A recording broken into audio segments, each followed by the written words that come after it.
In a world where forgiving golf clubs can quite honestly cost you an arm and a leg in 2024, what if I told you I have a set of irons that are easy to hit, good looking, one of the biggest names in golf, and cost less than £300? Hi everyone, my name is James Robinson and welcome back to this YouTube channel. Guys, today I've got the Titleist 714 AP1 irons. Now these things are absolutely gorgeous. I've got them from our friends at Golf Clubs for Cash, and as you'll see here, they'll set you back just £279.99. Now these irons generally are for the golfer who wants that air of forgiveness. They want it to be a little bit easier to get the golf ball up in the air, and as you'll see, they're designed to do just that. So there's a huge cavity on the back here, but actually quite a lot of tour pros use these irons in the higher end of their bag if they were a Titleist staffer. So much so, Zach Johnson used these very clubs to win the Masters.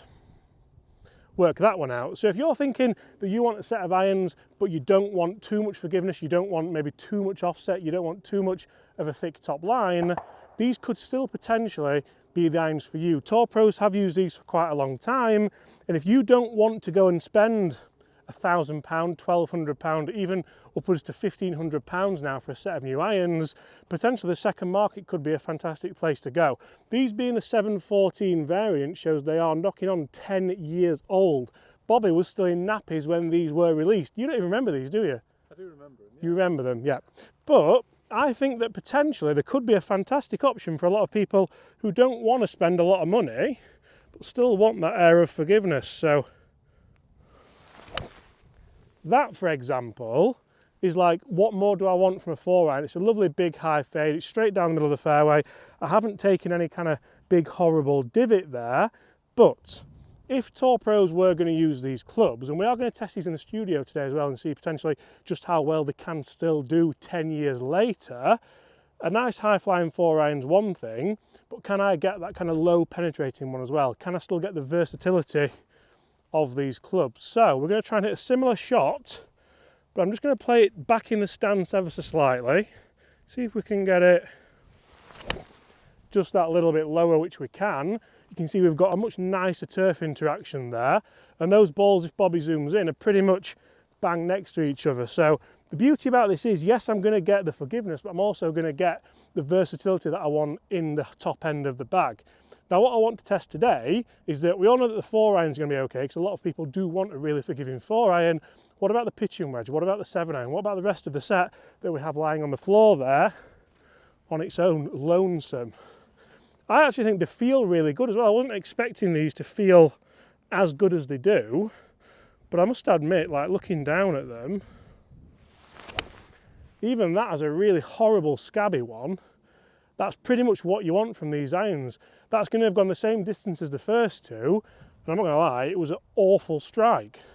But if I want to be able to hit an awful strike and still get decent distance, are these the clubs to go for 10 years on? For sub 300 quid, 4-iron to wedge. I think I'm ticking boxes whilst asking questions here. Okay, numbers with this Titleist AP1 4-iron, and I really enjoyed hitting this out on that tee just moments ago, and that felt really, really nice. That's launching lovely, plenty of spin on there at 4,500, and that's pitching around that kind of 195 number. So didn't necessarily get on that well with the 7-iron, but I do feel like potentially with the 4-iron, it's something I'm a little bit more used to. It's more of a driving iron. It's more of an iron that maybe you would split set.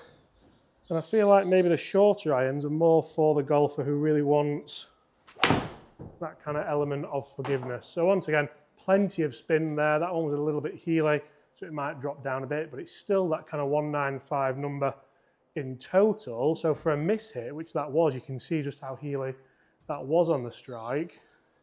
Sort of getting away with that a little bit. Ball speed did drop though. That's a really bottomy one at 3.5 spin. What's that carrying? They're all around that kind of 190 number, releasing up to 200, aren't they? Which, for how sporadic potentially I'm hitting these, and it could be the shaft, it could be me, it could be, it's probably me. It's probably me, I'm not going to lie, but certainly I think there maybe are better irons out there for your money second hand. So I feel like I hit that really well, and I'm just struggling to to really get that launch that I want. But the consistency is there. I would personally look at maybe that's like a Costco Kirkland iron or a Tacoma iron or anything maybe a little bit newer, because I feel like the test of time hasn't boded well for these. And then you go and hit that one, you're like, just get these. Great, but not that consistent.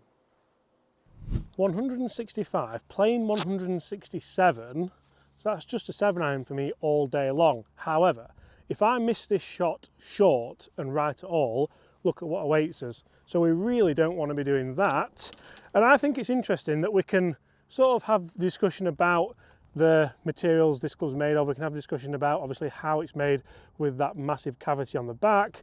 And we can also ask the question, why have Titleists never really taken on that hollow-bodied technology? Yeah, we've kind of got it in the 200s, haven't we? But they never really went full hog like a P790 or like a, dare I say, a Costco Kirkland iron. But they kind of stuck with the recipe of what they know. I think Titleists are aware that you can't really beat a good old cavity, even if you do kind of get loads of crap in the back, and that's probably the most annoying thing in the world. But I don't feel like I have to necessarily smash this. I think it's just a nice yardage for the 7. I'm looking forward to seeing the numbers for these. I've not done them yet. Some videos I do them first, and others, like today, I don't.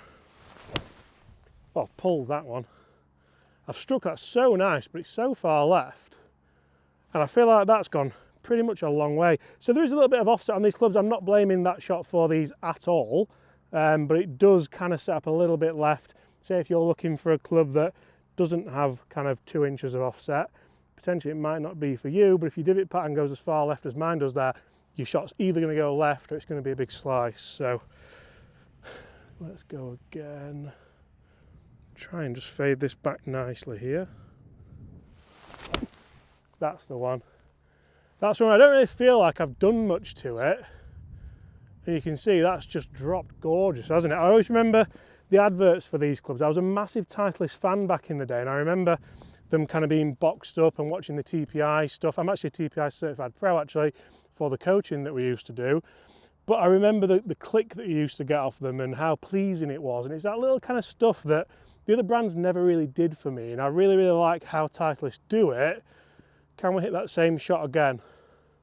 Be interested to see the difference in distance on those two where I've pulled one and I've just faded it back nice. Same shot again. Yeah. Yeah, that really does it for me, you know. That's enjoyable and that's close. Go on then. They could be really, really close together. Let's go up there and see where they are. Let's also talk some numbers for these clubs as well. We'll talk kind of long irons and short irons and see what spin rates we get. And if we get that jumpy one, because if we get the jumpy one with this, for me, you might as well go hollow bodied. But I feel like that might be the beauty of not going hollow bodied and not getting that really jumpy one that goes 20 yards further, potentially. So just how good is this Titleist 714 AP1 7-iron when it comes to numbers? I've set a flag out there at 170 yards, and that's a pretty generous distance for me with a 7. I'd usually be talking around that kind of 165, but I do feel like certainly these should be a little bit more forgiving. I've left the face open there. That wasn't a great strike at all.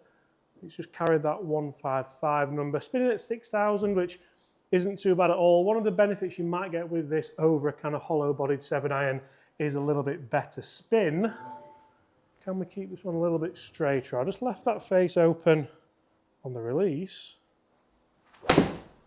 Same shot again. I feel like I'm almost fighting the offset a little bit with these. That one's landing terribly short at 145, released out to 152. I do feel like it's in here, and it's funny because these should be really relatively forgiving irons, but looking down at them, it's not really inspiring me with that much confidence to hit the shot. I'm not gonna lie, I pulled that one a little bit. I was scared for you, Chris, more than anyone, but right, let's just regroup a little bit and just try. Look at that there.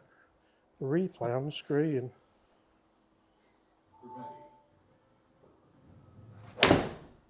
That's the first one that I feel like I've really committed to. Still not a fantastic feel from the face inside, and still, to be honest, struggling for distance where I feel like if I jumped into, say, any kind of modern iron, so if I look at here, mainly 8 irons, but if I were to look at a Ping I25, ooh, oh Chris, it's like you were made for it. Look at that, so we've got a Ping 7 iron, which is a G730. Very similar shaft profile here, and certainly a totally different sound, but you can see how that one's just travelling, well, a lot further and better. So that's a 172 carry. Again, this is the same 7 iron. The loft might be slightly different, but I don't really know what to put that down to be honest, because out on the golf course, it felt really good. Consistency-wise, that's kind of hard to take, isn't it? But these would be 3 times the price? At least. At least. Look at them, Bob. What's more pleasing about those two is the distance of the one on the left. It's got exactly the same distance, hasn't it? So we've still got that kind of consistency. We've got that drop and stop with those two, which have done really well, and I'm buzzing with them. It makes you think about what clubs potentially you should be using, and also how much you need to spend on clubs if you want that air of forgiveness. Good old Zach Johnson. What happened to him?